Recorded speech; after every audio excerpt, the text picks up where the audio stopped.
Halo kalian semua, kita jumpa lagi di Sensasi Trends. Gimana kabar kalian semua? Semoga baik-baik saja ya, amin. Semoga diberi umur panjang, sehat selalu, dan selalu diberikan rezeki yang melimpah, amin. Di sini Mr. Ed akan membahas sebuah kisah cerita yang berjudul The Ash Road yang dirilis pada tahun 2021. Di pertengahan film ini ada beberapa adegan aksi-aksi yang sangat menegangkan. Langsung saja check it out.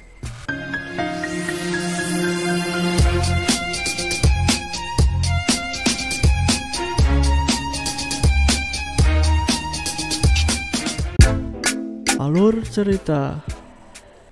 Kisah ini menceritakan tentang sebuah tambang berlian terpencil setelah runtuh di utara Kanada, dan seorang pengemudi jalan yang dingin harus memimpin misi penyelamatan para penambang yang terperangkap. Di awal cerita ada beberapa penambang berlian yang tengah sibuk dalam pekerjaannya. Seperti seorang mandor sedang memanggil seseorang yang bernama Mankins memberitahu bahwa sebuah sensor metananya mati. Dan tiba-tiba di sisi luar ada sebuah ledakan yang mengenai sebuah truk besar yang sedang melewati area tambang tersebut dan terperosok ke dalam jurang. Di saat para penambang mencoba untuk pergi dari area itu, tiba-tiba meledak kembali dari dalam tambang tersebut. Ada beberapa penambang yang masih terjebak di dalam area tambang itu. Di sebuah kota pembina bagian Dakota Utara, ada seseorang datang menggunakan truk tronton, sebut saja Mike namanya. Setelah turun dari truknya, Mike menghampiri adiknya Gurti namanya yang sedang dipermalukan dengan teman-temannya.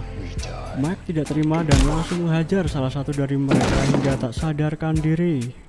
Akhirnya Mike dipanggil oleh atasannya dan dipecat di saat itu juga. Mike bersama adiknya segera bergegas meninggalkan tempat itu.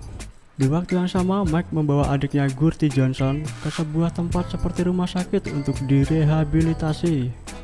Mike menemui seorang dokter karena sudah kehabisan akal untuk membuat adiknya normal kembali. Gurti diserahkan sepenuhnya kepada seorang dokter, sebut saja Dr. Talbot namanya. Tak lama kemudian, Mike meninggalkan adiknya bersama Dr. Talbot dan 1 jam ke depan Mike akan menjenguknya kembali. Di tempat lain ada seseorang, sebut saja Jill namanya, sedang berbincang melalui telepon dengan George Cycle namanya.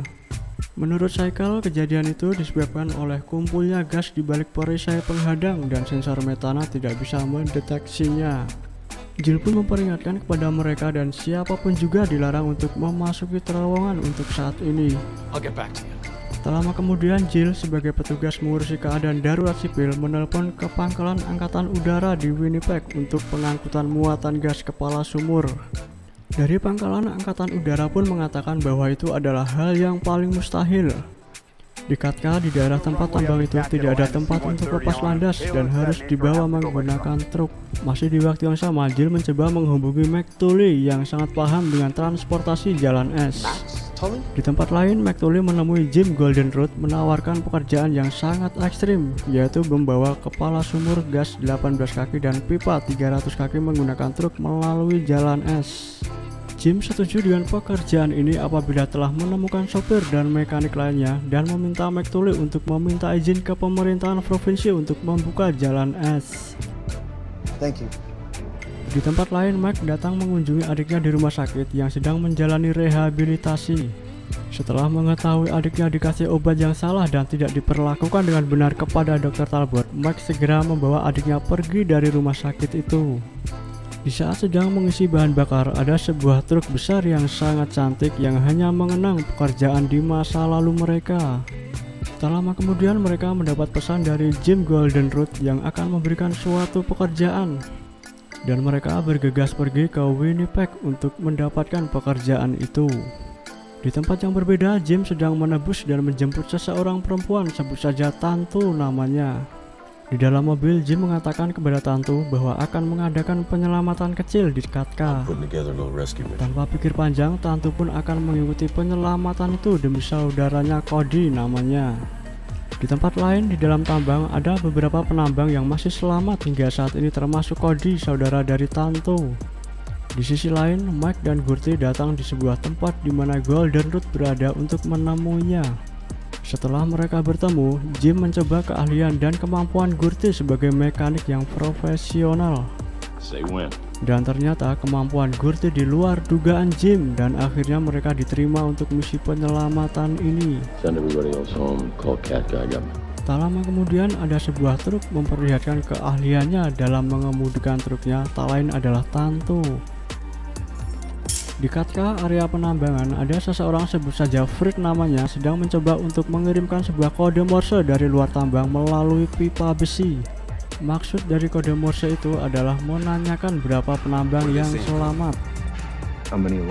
Dari dalam tambang pun membalas dengan kode Morse bahwa ada 26 penambang yang selamat.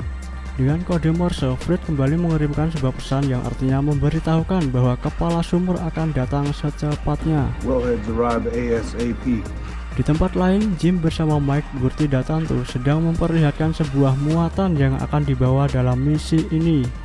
Misi mereka akan membawa kepala sumur 18 kaki berat 25 ton dan perlengkapan lainnya di dalam truk masing-masing. Tak lama kemudian mereka menandatangani sebuah kontrak kerja dengan hadiah $200.000 dibagi 4 orang. Sebut saja Varney dari grup internasional Katka akan mengikuti mereka dalam misi penyelamatan itu. Setelah tanda tangan kontrak, mereka bergegas mempersiapkan diri dengan truk mereka masing-masing dan berangkatlah mereka. Mereka akan melewati jalan es Danau Winnipeg, Manitoba Pass, dan jalan es Manitonka menuju jembatan Old Manitonka. Untuk melewati semua jalan es itu, mereka akan membutuhkan waktu selama 23 jam. Beberapa saat kemudian, sampailah mereka untuk memasuki jalan es Danau Winnipeg. Di malam hari, mereka berjalan beriringan dan jaga jarak aman dalam mengemudi. Di pagi hari, masih di jalan es, sedikit berbincang, Tom Varney bertanya kepada Tanto tentang perselisihannya dengan Jim di beberapa waktu yang lalu. Tanto pun menjelaskan bahwa beberapa waktu yang lalu Tanto dipecat oleh Jim dan melakukan pemukulan terhadap Jim. Beberapa saat kemudian, secara pelan-pelan truk milik Jim tiba-tiba berhenti. Mike dan Gurty mencoba untuk menderek truk Jim menggunakan katrol nilon. Tak lama kemudian, mulai dari ban bagian belakang truk Jim mulai tenggelam. Di saat truk mulai terperosok ke dalam es, kejadian menimpa Jim, yaitu kakinya yang terikat sebuah tali derek yang dikaitkan dengan truk milik Tanto. Sebelum Jim dan truknya tenggelam, Jim meminta agar Tanto memotong tali derek yang dikaitkan dengan truknya agar tidak ikut tenggelam. Dan tiba-tiba jalan es mulai retak dan mereka bergegas untuk segera melanjutkan perjalanan. Dalam kecepatan tinggi, mereka dikejar dengan retakan es di belakangnya, dan karena licin dan bergelombang, akhirnya truk mereka terguling. Di tempat lain, Cody dan seorang temannya menjadi korban terkena reruntuhan batu di dalam tambang. Namun mereka berhasil diselamatkan dan hanya terkena luka ringan saja. Di tempat lain di jalan es telah terjadi kesalahpahaman antara Tanto, Mike, dan Varney. Tanto dituduh sebagai penyebab kerusakan truk milik Jim. Tanto pun bersikeras untuk membela dirinya sendiri. Dan Mike meminta Gurty untuk mengikat Tanto. Dan mereka segera membalikkan kembali truk mereka dengan perlengkapan yang mereka bawa. Sementara di dalam tambang, Mankis berdiskusi dengan Cody dan seorang temannya untuk melakukan triase atau menurunkan jumlah penambang. Alasan Mankis agar udara di dalam tambang bisa meningkat.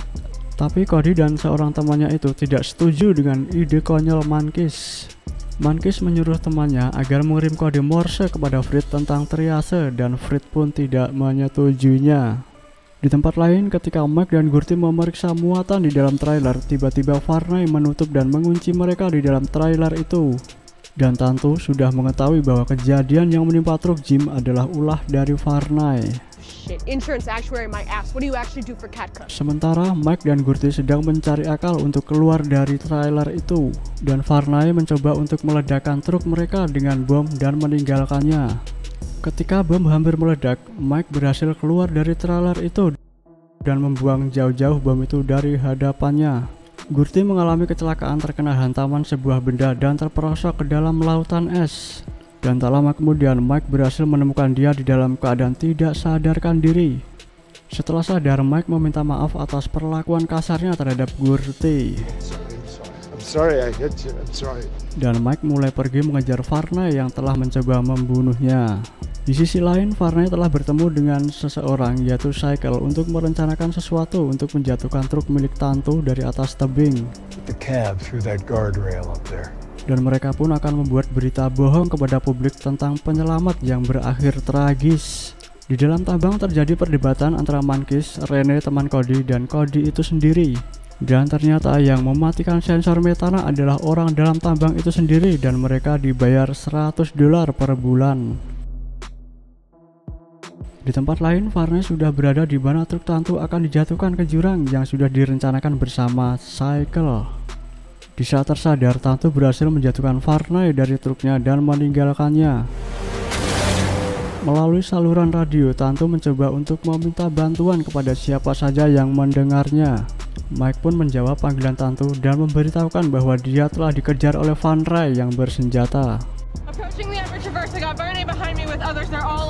Di sisi lain, Mike dikejar oleh anak buah Varney dan mencoba untuk menghentikannya. Mike dan Gurty mencoba untuk melawan mereka yang telah berhasil membajak truk mereka.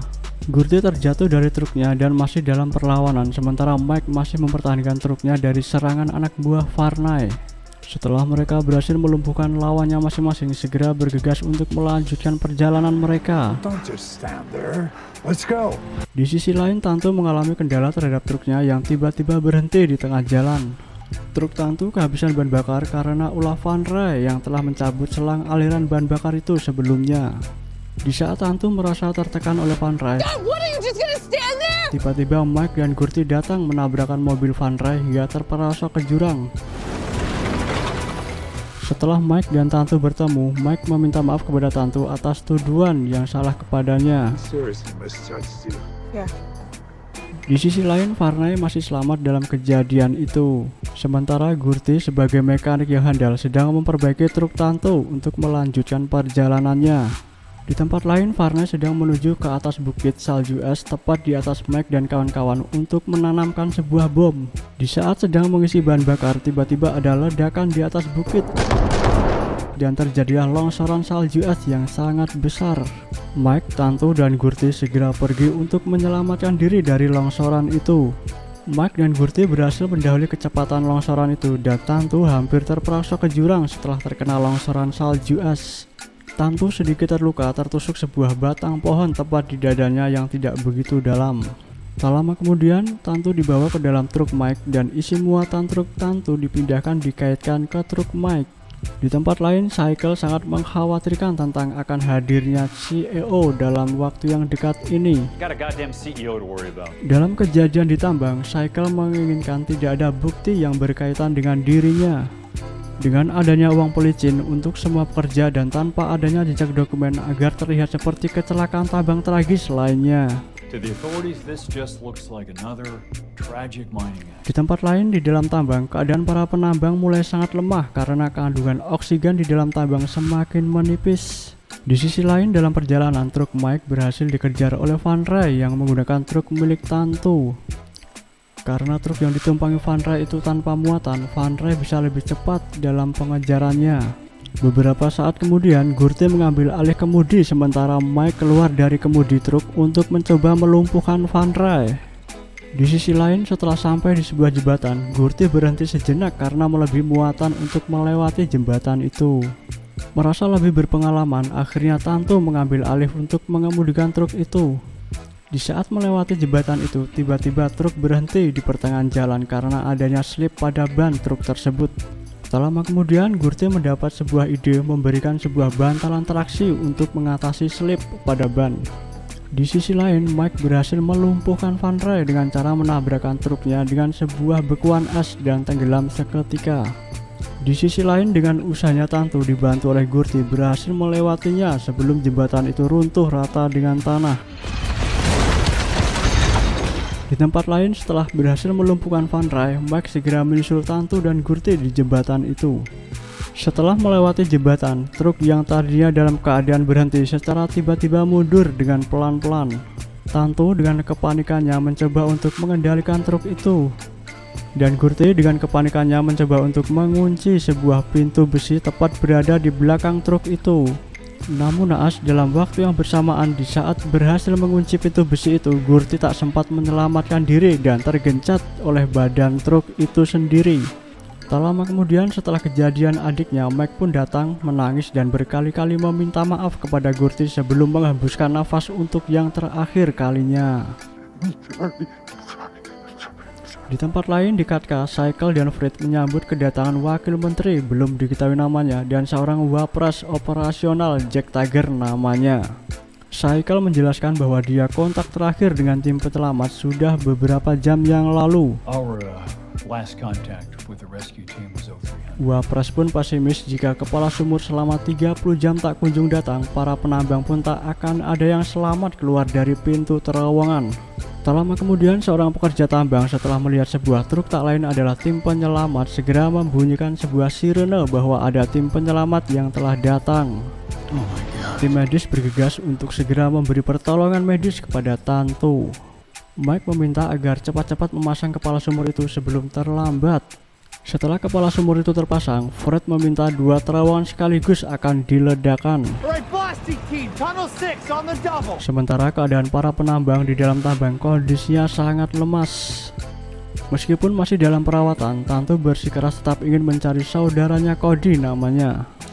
Beberapa penambang berhasil dikeluarkan oleh bantuan tim medis dan yang lainnya masih sadarkan diri. Cody, saudara dari Tanto, pun selamat dari kejadian itu. Tak lama kemudian, Rene memberitahukan kepada Wapres bahwa Cycle telah membayar para penambang untuk mematikan sensor metana itu. Di waktu yang sama, wakil menteri datang menemui Mike untuk berterima kasih kepadanya dan turut berduka cita terhadap saudaranya Gurty. Wakil menteri pun menjelaskan ada beberapa surat yang harus ditandatangani oleh Mike dan akan diberikan sebuah cek untuknya. Dan tim medis menemukan sebuah barang milik Gurty, yaitu sehelai kertas dengan sebuah gambar truk. 3 bulan kemudian, Tanto yang sedang bekerja tiba-tiba Mike datang dengan membawa truk barunya. Mereka berbincang sejenak sebelum mereka berpisah untuk menjalani kehidupannya masing-masing. Mike sengaja memilih warna kuning karena untuk menghormati Jim yang telah tiada.